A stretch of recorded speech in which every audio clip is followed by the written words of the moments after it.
Saving your hard-earned money in the bank may not be the best way to save for your future. You won't be raking in huge interest if you go that path. Why not try your hand at investing? It can be intimidating at first, but you'll never know if you don't try. John here again, and welcome back to this channel. Investing is so important for your future. It has its risks, but everything does nowadays. And it's one of the best ways to grow your money. If you're interested in where to start, take a step into the world of investments with this video. Let's learn about the basics first. What is investing really about? Investing is putting your money to work.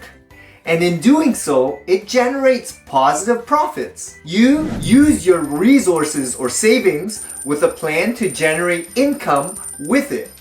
Easy enough to understand, right? That's basically it. Now let's dig a little deeper. Define your investment goals. Why are you doing this instead of all the other ways to increase your savings? That can easily be one of the goals, to increase your savings. Other reasons can be for you to be able to purchase a home or any property for the future or for your children, or if you're one of the older generations, investing in retirement and in health. Something that a lot of people disregard is security for the future. I know I got at least one of your goals, right? If not, share with me your goals in the comments and I'll share mine. When it comes to investments, you have two choices. The first one is to do it on your own. Be more hands-on, do your own research, ask other people about their own experiences and journey. But the smart decision, in my opinion, as easy as that may sound, I prefer the second option, where I get the investment professionals to handle my investments. The experts, like hiring a professional shopper to do my shopping. A bit riskier, but I'll take it. Especially as a beginner, I didn't know anything about investing, and you may not either. But I want to start out secure. Investing is risky, but hiring a trusted professional comes with less risk than learning it yourself. Especially if you don't have the time to devote to learning all that they can. A professional will be able to understand the market better. Make sure you vet your investment professional. Ask for references, ask them the right questions. Make sure that you feel comfortable with them. And remember, investing is a long-term process. Here are some types of investments. Stocks. Most people think of investing and immediately mention stocks. The most popular type of investment on this list. Stocks is an investment where you own a share in that company. So if you own stocks from a certain company, you can receive dividends, which is a part of the earnings of that company. This could be through cash or additional stocks quarterly or annually. It will depend on the company's board of directors. Stock prices appreciate and also depreciate. So if starting out, it's better to purchase stocks from available companies that are already well known. If you're more risky, you can look for ones that you think have the most potential of succeeding. Bonds. Investing in bonds offers another option for you to earn money with less gain, but also less risk than investing in stocks. Bonds are loans that's between you, a company, or government agency. This will be used for projects or if the insurers want to raise money. You will earn an interest called coupon when the bond that you invested in matures, as well as the face value of the initial bond. The payout is similar to stocks, quarterly, semi-annually, or annually. It's also similar to stocks in a way that you can buy and sell your bonds. Mutual funds. The difference between mutual funds and the other two that I've mentioned is that it's not only the money of a single person. It's under a company which gathers funds from different investors, which in turn will be used for carefully chosen investments like stocks, bonds, equity, and other securities.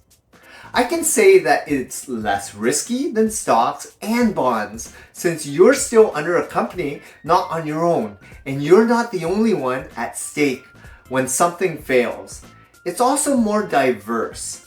There's more money involved, so it's certain that there are more avenues that are being explored. The next one is real estate. You can purchase real estate for cheap, renovate it, and have it rented out for a much higher price. I know that this is a more comfortable form of investment since a lot of people are doing it.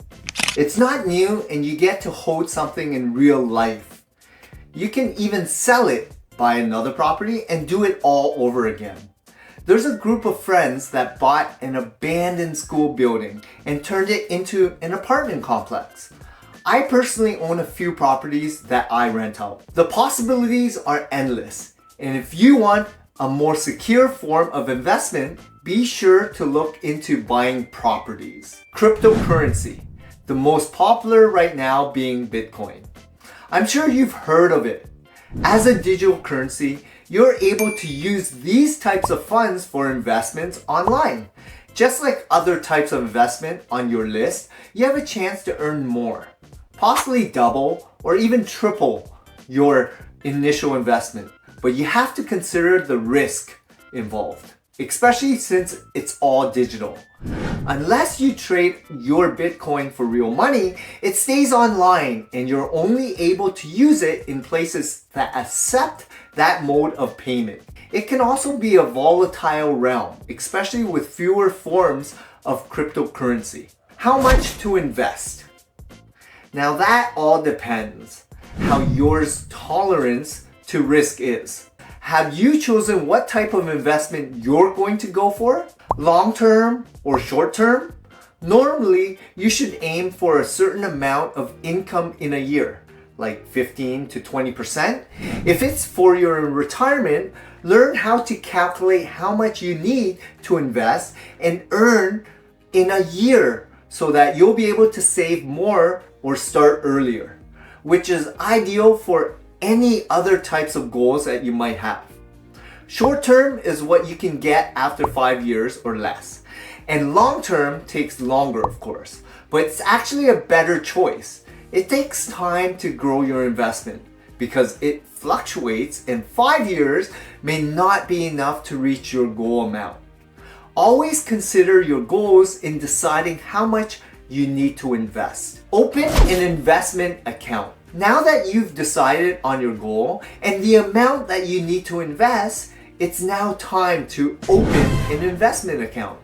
This is not a regular account in the bank that you use for payroll and savings. This will solely be for your investments in stocks and in bonds, whatever type of investment you've chosen. The value of your investment changes, so you should always separate it from other accounts. Open 1, 2, or 3. And if unsure about what account you need to open, always ask questions of your chosen investment professional. They will suggest the best option for you and your goals. Are you ready to start your journey in investing?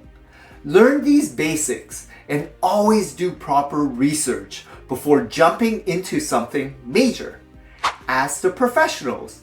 I know that it's a scary venture, but it's one of the most fulfilling as well, and one of the best ways to grow your money. See you again next Friday for our next video. Like, share, subscribe, and I'll see you in our next video. Let's grow together.